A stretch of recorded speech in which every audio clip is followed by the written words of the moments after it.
If your 2011 2013 Dodge Durango displays key not detected with a dead key fob, it's due to the Sentry Key Immobilizer system. This system requires a functional transponder in the key fob to authenticate with the vehicle's engine control module.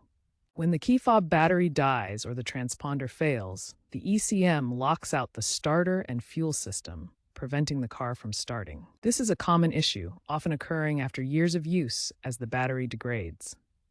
As of November 2025, no official fix exists from Stellantis, leaving owners to rely on alternative solutions. While some DIY methods exist to bypass this issue, proceed with caution. Aftermarket solutions like programmable key fob duplicates from Keyless Ride or Amazon can sometimes bypass the issue for $20 to $50.